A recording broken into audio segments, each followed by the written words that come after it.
தொடர்ந்து மாணவர்கள், கல்லூரி மாணவர்கள் இங்கே வந்து நாவல் திறனாய்வு செய்தார்கள். அதுக்கு முன்பு நான் கொஞ்சம் பதற்றத்தோடு இருந்தேன்.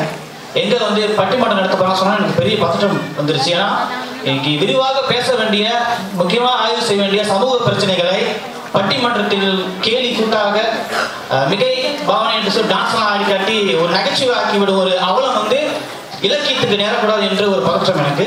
நல்ல வேளை அப்படி ஒரு பட்டிமன்றம் என்ற ஒரு விஷயம் நடக்கல. அது ஒரு நாவல் திறனாய்வாக இருந்தது. மாணவர்கள், குறிப்பாக நம்ம இலக்கியத்தை மாணவர்கள்ட்ட கொண்டு போனோம். அதோட ஒரு நல்ல முயற்சி இது. ஆனால் அவர்களோட விமர்சனம் வந்து என்னோட பார்வையில் இன்னும் ஒரு கல்வியியல் விமர்சனமாக தான் இருக்குது. காலப்பின்னணி, கதாபாத்திரங்கள், பண்பு நலன்கள், இதற்கெல்லாம் அப்பாற்பட்டு இன்னும் ஆழமாக தீவிரமாக மாணவர்கள் வந்து ஒரு படைப்பை அணுக வேண்டும். ஸோ படைப்பை அணுகும் விதம் வந்து மாறுபட வேண்டும் என கேட்டுக்கொள்கிறேன். காரணம் வந்து நம்ம கலாச்சார மின்மையை பற்றி பேசிட்டு இருக்கோம், ஆனால் கலாச்சார சுரண்டல் பற்றி பேசுவது கிடையாது. நிர்வாகத்தில் உள்ள பிரச்சனையை பற்றி பேசிட்டு இருக்கோம், ஆனால் நிர்வாகத்துக்குள்ள இருக்கக்கூடிய அரசியல் ஆதிக்க சக்திகளை பற்றி நம்ம பேசுவது கிடையாது. குடும்ப பிரச்சனைகளை பற்றி நம்ம பேசிட்டு இருக்கோம், ஆனால் அந்த குடும்ப அமைப்பு எப்படி அதிகாரம் சார்ந்து ரெண்டு வகையாக இருக்கு நான் பார்த்ததில்லை. இப்போ என்னோட நாவலில் வந்து பொருளாதார பிரச்சனையை பற்றி நான் பேசிட்டு இருக்கோம், ஆனால் அந்த பொருளாதாரம் நம்ம வழங்கப்படாமல் சுரண்டப்படுவதை பற்றி நான் பேசுவதில்லை.